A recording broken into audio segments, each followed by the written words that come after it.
दोस्तों नमस्कार, सत श्री अकाल, केम छो, वनक्कम, नमस्कारा एंड जय श्री राम। आज दोस्तों हम एक ऐसे स्टॉक की बात करने आए हैं जिसने काफ़ी टाइम के बाद अच्छी परफॉर्मेंस दी है और अब उसकी जो रफ्तार है वो भी बहुत अच्छी हो गई है। और स्विंग ट्रेडिंग के लिए, स्विंग ट्रेडिंग मतलब एनी वेयर फ्रॉम से 1 वीक टू 15-20 डेज और इवन मोर डिपेंड्स, ठीक है, कि कब तक वो शेयर जो है मतलब हमारी जो स्ट्रेटजी है उसके अंदर वो फिट बैठेगा, मूविंग एवरेजेस की स्ट्रेटजी में फिट बैठेगा, देखेंगे उसको चल के। लेकिन फ़िलहाल हम स्टॉक देख लेते हैं कि जिस स्टॉक की मैं आज आपके सामने बात करने आया हूँ तो उसको देखते हैं दोस्तों। जो स्टॉक है, स्टॉक का नाम दोस्तों है, आप यहाँ देखिए, वो है कैनरा बैंक। ये एक PSU बैंक है, गवर्नमेंट का बैंक है। और आपको मालूम है कि पिछले 3-4 साल पहले जो बैंक्स थे उनकी हालत बहुत ज़्यादा ख़राब हो गई थी और इसलिए जो रिज़र्व बैंक है उसने एक बहुत स्ट्रॉन्ग एक्शन लिया बैंक्स के ऊपर और बोला कि जो बैड लोन्स हैं, इन बैड लोन्स को ख़त्म किया जाए और जो बैड लोन्स ऑलरेडी क्रिएटेड हो गए हैं उनकी रिकवरी के ऊपर फोकस किया जाए। तो जितने भी बैंक्स हैं, वो प्राइवेट बैंक हैं या PSU बैंक्स हैं, ऑल ऑफ देम उन्होंने बहुत ज़ोर लगाया कि जो बैड लोन्स है ना उनकी रिकवरी जो है वो हो जाए। इसका सबसे बड़ा फ़ायदा क्या हुआ है, आज आप देख लीजिए, कोई भी बैंक जो है ना वो रिजर्व बैंक के पास पैसे मांगने के लिए नहीं जा रहा है, hardly, unless until there is a real need. पहले वरना जो बैंक्स थे, PSU बैंक्स होते थे, प्राइवेट बैंक्स होते थे, बार बार गवर्नमेंट के पास जाते थे और बोलते थे कि साहब हमको पैसे दो।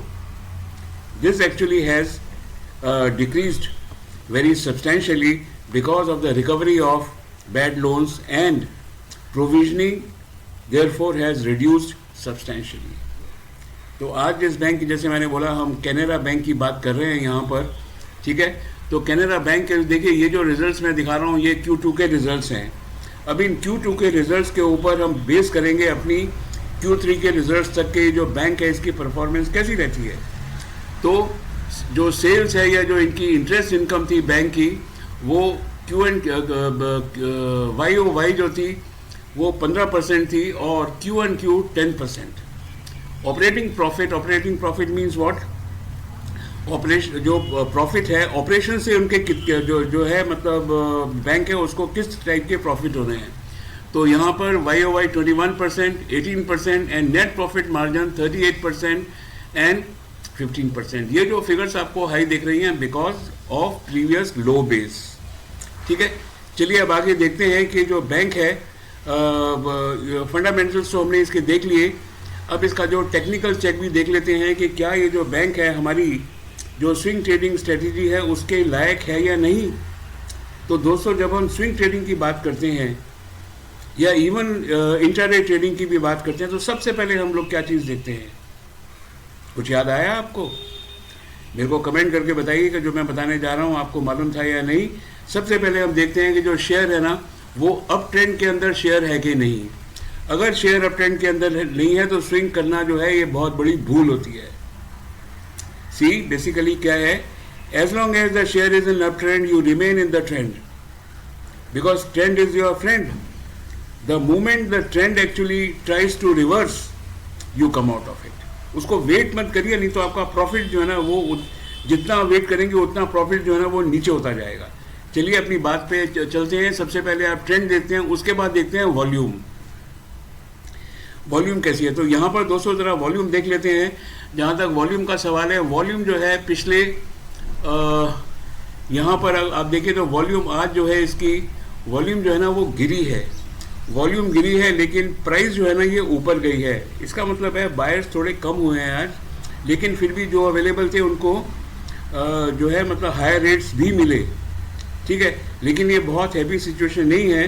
हो सकता है कि अगले 4-5 दिन बाद ये जो यहाँ से जो है ना कर्व जो है ना प्राइस का मूव हो जाए और ये मूविंग एवरेज का कर्व भी मूव हो जाए, इस बात का आप ध्यान रखिएगा। नंबर 2, तो वॉल्यूम जो है डिक्लाइन के ऊपर है, हो सकता है कल ऊपर हो जाए, क्योंकि अभी देखिए निफ्टी जो है ना बेसिकली जो US के जो क्लूज आ रहे हैं ना वो बड़े फेवरेबल आ रहे हैं, पेट्रोल की तरफ से भी फेवरेबल आ रहे हैं और किसी हद तक जो यूक्रेन रशिया की वॉर है उससे भी फेवरेबल आ रहे हैं। जिससे जो यूएस में लोग जो है ना वो डांस कर रहे हैं, हम भी डांस कर रहे हैं उनके साथ, ऐसी बात नहीं है। तो चलिए वॉल्यूम जो है कम है। उसके बाद हम देखते हैं इंडिकेटर। इंडिकेटर में ये जो इंडिकेटर है ना, ये इंडिकेटर है आरएसआई, जो कि ऑलरेडी 80.91 के ऊपर है। लेकिन ये जो 80.91 है ना, ये 80 के ऊपर कब से चल रहा है? ये 80 के ऊपर चल रहा है कम से कम पिछले 20 दिन से। हो सकता है आगे 5 दिन, 7 दिन, 10 दिन ये और ऊपर चले। तो कंटिन्यू एज लॉन्ग एज ये जो प्राइस लाइन है, ये जो moving average, single moving average है ये 5 की, इसको ये प्राइस लाइन काटती नहीं है। ठीक है, अब देख लेते हैं मैगडी। मैगडी देखिए, मैगडी की जो ब्लू लाइन है मैगडी की, ये पिंक लाइन जो सिग्नल लाइन है, इसके ऊपर जाने के लिए वापस तैयार है। इसका मतलब ये है कि ये जो मैगडी है ये एट प्रेजेंट हमको फेवर कर रही है कि प्राइस जो है वो ऊपर जाएगी। ठीक है, तो अब मुझे पता नहीं है कि ये जो आगे जो शेयर है ये 20 रुपये ऊपर जाएगा, 50 रुपये ऊपर जाएगा, आई डू नॉट नो। क्योंकि इसने जो बाई दिया था वो बाई दिया था इसने 220 के ऊपर, यहाँ पर इसने बाई दिया था जब क्रॉस लगा था इसका 225 के ऊपर करीब महीना भर पहले से। तो ये 50% ऊपर ऑलरेडी हो चुका है। तो हम क्या कर रहे हैं, हम we are taking a mid entry.